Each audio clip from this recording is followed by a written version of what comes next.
Okay, so my name is Pinky Shear, and I am advocating for Kai Peterson and freedom over ground. Kai Peterson is a trans man who is currently incarcerated in South Georgia, Pulaski State Prison, for defending himself against a sexual assault. He fought back, and his attacker suffered a fatal wound, and he was given 20 years for involuntary manslaughter. And Freedom Over Ground is the organization that he and I have put together to help support trans and gender nonconforming folks who are currently incarcerated and with post-incarceration services. His story is out. We've been sharing it for about 3 years now. His story is very, very difficult to kind of go through because a lot of it is really unbelievable. When I tell people the story, they're like, wait a minute, that doesn't sound right. And it's not just one aspect of the story, it's multiple things, one after the other after the other. It's unbelievable the kind of corruption that we're dealing with here. And so to begin with, Kai and his brothers lived in a rural South Georgia neighborhood. It's a little trailer park. Most of the communities that are in South Georgia are split. The communities themselves are, there's 4 major prisons in South Georgia, and that's just state level. That doesn't include the federal penitentiaries. And they are all in the middle of farming communities. And either you work, if you are a person of color, you work on the farms, or you live in a prison, or you work at the Walmart or the grocery store. If you are not a person of color, you work for the police, you work for the prison, you work in a higher level position. You know, those are the governing members of those communities. But slavery is not lost. It is not something that Georgia is over. It's not something that is uncommon in the Deep South. The mayor of a small city in South Georgia lost his farmhand in a game of poker about 5 years ago. It's still happening there. It's just under a different name, and that name is incarceration. So when it comes down to it, when I was walking the streets of Kai's community, and I look, and every tree on Main Street has a black and blue ribbon, and every window on Main Street has a Blue Lives Matters or Back the Blue sign. And there's giant blue and black ribbons on the bank pillars, which I stole in the middle of the night, like 2:30 in the morning. But that's a whole nother thing. It's obvious that the community itself is not there for a person of color. It is not there to defend anyone. They're only there for their police. And because correctional officers make up the majority of the white jobs in South Georgia, that's kind of a very big deal. So community racism is an issue that fills the entire city and all of the Deep South neighborhoods and cities. They're all like that. It just permeates everything. And so when it got down to it, and Kai was going home, when it got down to it, Kai's case is sitting at the intersectionality of the racism in the community and with the police, and then it goes into the investigation, then it goes into the court, and then it goes into the prison. It's on every single level and aspect of his case. He was walking home. He has 2 younger brothers. At that time, they were 14 and 16 years old. In the front of their neighborhood is like a game room with the pool tables and kind of a convenience store thing. And he had walked over there with his brothers. He finished doing what he was getting, and his brothers were inside looking for sodas and gum and candy and kids. And he was standing outside, and a man approached him, and this man was intoxicated, and this man made references, sexual advances, and Kai said, "I don't do that, I don't like men, I'm not interested." And this man made a bunch of homophobic and transphobic remarks, and Kai's like, "You do, just leave me alone." And the guy wouldn't leave him alone, so he got up and he went inside, and he told his brothers, he's like, "I'm gonna go walk home now." And when he came out, the guy had gotten to his vehicle and left. Kai started walking home. He got to his home, his mobile home, and he was attacked. And the man who attacked him was the person who had approached him at the convenience store. And the man dragged him into the neighboring mobile home, which was abandoned, and he was knocked out, and the man assaulted him. When the boys, his brothers, were walking home, they heard him, because it was literally 7 feet between Kai's home where he lived and where the assault happened. 7, 8 feet. The boys heard this, what was going on, and they ran inside the mobile home, and they started to try to pull this man off of Kai. And one of them had a gun, and I believe that it was Kai that had the gun. He had been assaulted before, and the police said, we can't help you. So he carried it for protection. And he had it in his bag. And when the boys pulled this man off of him, he pulled the gun out and shot him in the stomach, and the man died. And they flipped out. They didn't know what to do, so they tried to cover it up. But when the police came the next morning, he wasn't trying to hide anything. He's like, this guy assaulted me, and he told them everything that happened. So they took him and his brothers, they arrested them. They decided they were going to try to get him for armed robbery, malice murder, murder one, a whole bunch of things. They weren't buying the whole sexual assault story.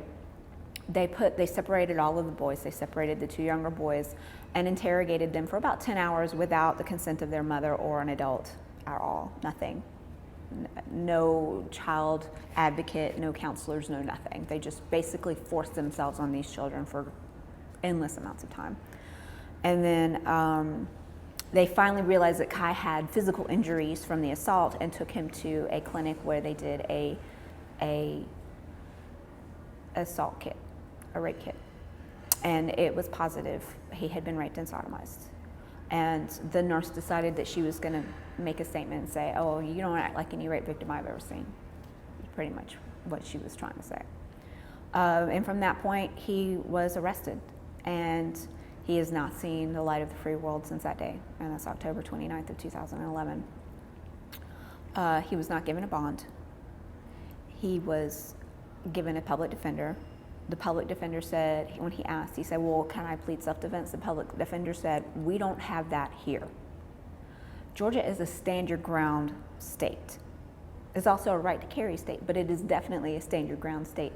And stand your ground is if you feel that you or the persons that you are with at any vicinity, within your vicinity, is at harm or risk of being harmed, you have the right to defend yourself. And they literally told him he did not have that right. And so what they said was, we're going to shoot for a plea deal. You don't want to go to trial. You don't need to plead self-defense because we don't have that here.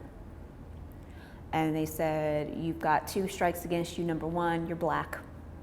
And the little old ladies around here don't like seeing black kids walking around their neighborhood. And number 2, you don't look like a rape victim. Or you look stereotypically gay, or you look masculine. And those are going to be things that will count against you if you go to trial, so you need to take a plea deal. The first plea deal they offered Kai was 30 years. It's mind-blowing to me because at almost the exact same time, Cece McDonald was going through her case. Her first plea deal was second-degree murder, 7 years, which she denied. She refused. And it's literally, they were months apart. Kai's first plea deal was manslaughter, 30 years. And he turned it down. He said no, of course. And then they came back and said, we'll give you involuntary manslaughter, 20 years to serve 15.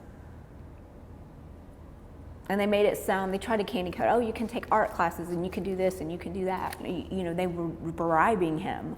The GBI agent was bribing his sister for statements. You know, I'll give you clothes. Do you need any food? Are you hungry? Would you like, you know, trying to pay off his family to testify against him. And that's just so mind-blowing to me. So I think when it got down to it, the judge gave him 20 years to 15. His biggest thing was that he agreed to take the plea deal. And as a result of that, we can't find help. because here we are. There's no resources for trans masculine people at all. There's not any community support. It all has to do with where you're located.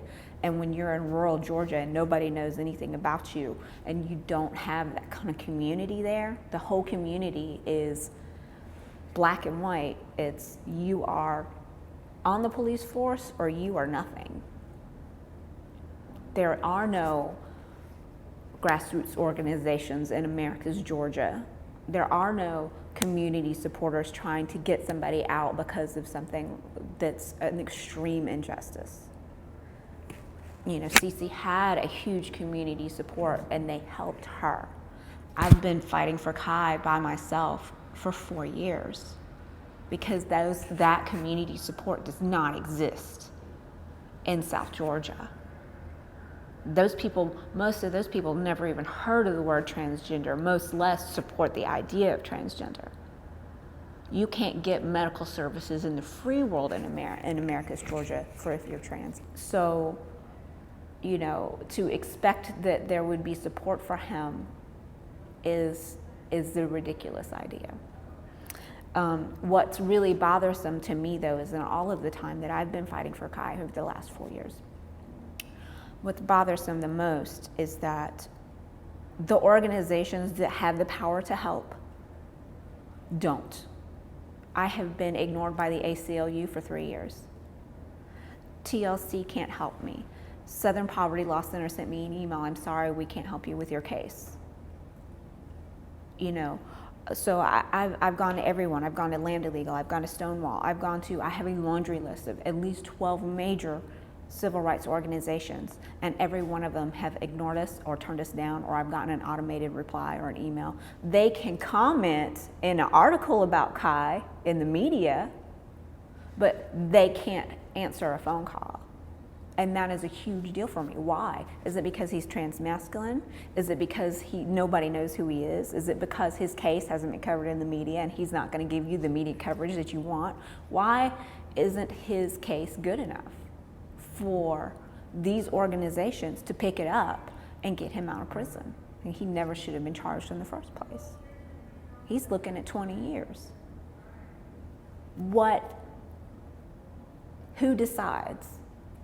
Who decides who's worthy of help? So that's why I'm here, because I'm trying to get his case out so that everybody knows. Yes, I have approached these organizations. I have a big list of them. And everybody, oh, have you talked to so-and-so? Have you? Yes, I have talked to every last one of them. And no one wants to help. So, and I'm trying to figure out why. At the beginning, I really did think that it was because we're in a rural area and there's no coverage and nobody really knows about it. But here I am 4 years later and I'm still fighting for Kai. I'm still fighting to get him out, and that doesn't make any sense because he's got 10,000 people signed on his petition online. He's been featured in The Advocate 7 times. Multiple articles, multiple journalists have gone through and covered his story. These organizations know that he exists, they know what's wrong. Why are they not helping him? You know, so that is my biggest problem right now. Is like, who decides who gets help? And then, and it's the same with some of the grassroots organizations. Who decides how come you can help these people but you can't help trans folks?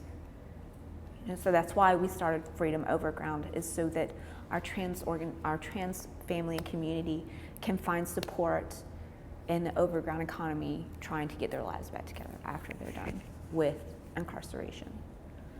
We try to help trans people who are already incarcerated get the resources they need, the medical care they need, the housing for safe housing. You know, so I think that while our situation has been really difficult and we've gone through a lot, Kai tells me all the time that we're here for a reason. And he's like, I'll come home when it's time for me to come home, that obviously I'm not done fighting for what needs to be fought for. And that's how he feels about it. You know, I'm angry all the time because people are not doing, and he says people are doing, but it's not time yet. You know, so I have personal feelings. I want him to come home because I love him. So I'm angered by the community itself and how trans men just don't seem to exist. Trans masculine people don't matter as much when they are at equal rate of being harmed as trans women. And I think that's a big problem with the media too, because the only time you see any stories about trans people are glamorous, rich, wealthy, beautiful trans women, or trans women who have been killed, and trans women of color who are lying in the gutter and who have been murdered. That is all that is ever shown in the media. There's no in between. There's no successful families. There's nothing that positively highlights the life of the trans experience. And that is a very big issue. And that is the reason why people feel that the plight of trans women of color is so much worse than anything else, because it's constantly poured on us in the media, and it is worse. It is a terrible situation, but they're ignoring the fact that any woman or any person, the human being who can harm and kill a trans woman of color because that woman threatened their sexual identity, is exactly the same kind of person who will correctively rape and assault a trans man to remind him where his place is. One of the things that made Kai want to start fighting was the fact that the captain of security told another trans boy that's in the facility that he got raped so that someone would remind him that he's a female. And I think that was when Kai was just like, I'm tired of this. I can't do this anymore. Their stories matter. They exist. They are real. And they go unnoticed. It goes unreported. And they have to live this life, and they have to live with the trauma. And, the entire community is suffering, but they're so busy fighting back and forth about who's got it worse or this or that or the other, and nobody is just paying attention at all to the fact that everybody is in it together, and everybody is at risk. Everyone. Kai has been doing interviews in his prison, interviewing all of the gender nonconforming folks that are down there. 10% of the population is LGBTQI or gender nonconforming. 100% of them have been assaulted either prior to incarceration or after they were incarcerated. 100%, every single damn one. My friend Taylor, she runs an organization called Who Speaks for Me, and that is a group that supports women and trans folks with incarceration and post-incarceration issues. And she has coined the term the trauma to prison pipeline, and she focuses primarily on trauma and trauma recovery and how that kind of trauma can lead to incarceration situations. And that's something that needs to be seen and heard in the community, because if we can treat people with trauma and help them to develop coping skills and things like that, you're going to be seeing a lot less situations of incarceration for self-defense, for drugs, for self-medicating, things of that nature. So, what we're doing here is pretty big and it's pretty important, but I think that as far as survived and punished goes, there are things that really should be highlighted for those of us who are survivors, and things as far as how we can continue to help the community itself. I think that one of the biggest things is going to be really focusing on post-incarceration services and how to get services to treat post-incarceration syndrome. That's the biggest thing for me, because folks don't even know that this is a thing, and it's legitimately a thing that everyone who's been incarcerated suffers. We all have that connection. We all know what it's like to have that memory of like the ball bearing dropping when your cell door shuts. That's something that we all have in common that other people can't understand, or the smell of bleach, or like there's just things about being incarcerated that all of us, it connects us as a family. And it doesn't matter if you're gay, you're straight, you're trans, it doesn't matter. That is a connection that all survivors have. And I think that it would be extremely, extremely helpful and beneficial if we could all find ways to demand that we get these services for this type of PTSD and really push and promote that, because I think that would change the face of everything as far as post-incarceration and recidivism goes. To me, that I think would be one of the biggest things that should be focused on in the future for Survived and Punished, isn't just getting these women out, but also making sure that these women are correctly diagnosed and treated and helped, and that they receive the therapy that they need. I know Kai's gonna need it when he gets home. I needed it when I came home. You know, I still need it. I'm gonna need it till the day I die. Because it's the type of trauma that just people just don't understand unless they've been there. And so I think that it's hard to go home to your family and not be able to explain to your children why you can't be in the same room with them at that moment. Like why you lock yourself away in your room, or why you know, that's all very difficult stuff. So I think that Survived and Punished, I think it would benefit as a whole to know that, to be able to push for that kind of change within the system. So right now we're working on trying to take Kai's case to the federal court. He's also pushing for top surgery. So we're hoping to find some lawyers, some civil rights lawyers that can help him push the state to give him, to get him some top surgery. If they don't do top surgery, they're gonna release him. It's what's gonna happen. And the reason that they're gonna do that is because they don't wanna pay for top surgery, but they know they have to provide transgender medical care. So Kai is basically trying to put the state of Georgia between a rock and a hard place. Either give me top surgery, but if they give him top surgery, that means they're gonna have to give it to everybody else, and they don't wanna do that. Or you're gonna have to let him go because they cannot provide the services that he needs. Those are the two situations that we're trying to push for. And last March, we had a hearing, and at the hearing, it was a resentencing hearing, and Kai originally had pled guilty to involuntary manslaughter and was given a 20-year sentence, but in Georgia, it's a 10-year maximum. And so we made a very big deal about the fact that they illegally sentenced him. And when the advocate contacted the court said, well, we don't have his transcripts. We haven't typed them up yet. And so what happened was they decided that they were going to hold a hearing.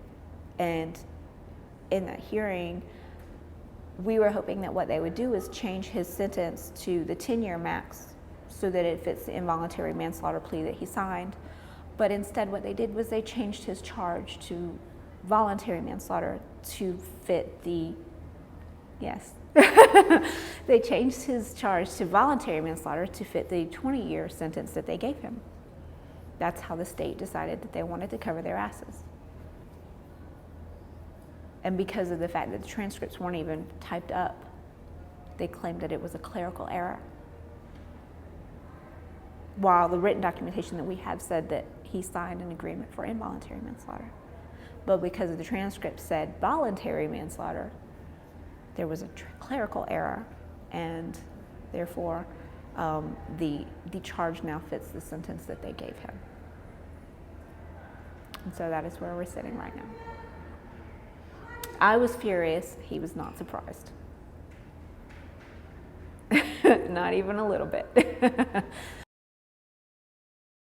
At this moment, calls to action for Kai would be, we have a fundraiser. There's a link to it on his Facebook page. There's also Freedom Overground has a Facebook page. freeingkai.com is his website. There's ways to contact Kai listed on there. There's ways to get to his fundraiser there. There's a link to his petition there. All I can do is ask people to share his story. The fundraiser goes to help support him while he's incarcerated. We were hoping that it would help support a lawyer But the lawyer that I talked to said, and this is a post-conviction lawyer, and he basically said, I don't want to hear the details of your case. You give me $15,000, I'll review it, and I'll take your case for $50,000 and I'll get him home. Great, where's the 50? I don't have $50,000. I don't know any organization that has $50,000. And basically it's, you have to pay. I mean, the man can get him out, sure, but who's got that money? You know, and that tells you a lot about the fact that he literally said, I don't want to hear the details of the case. You don't have to have evidence. You don't. It doesn't matter. If you've got money and you got a lawyer, you can get whatever you want because the court doesn't want to deal with that. You know? So for us, the fundraiser goes to helping support Kai and people like Kai who are incarcerated. So it goes to their store and it goes to helping pay for medical bills within the prison, because otherwise he would get a bill when he leaves. This is how much money you owe the state of Georgia for your medical care and yeah, so that's what it goes to. It goes to mostly communication things so that we can keep communicating, and travel expenses so that I can see him, or I can try to if he has any issues or whatever. That's pretty much it at this point.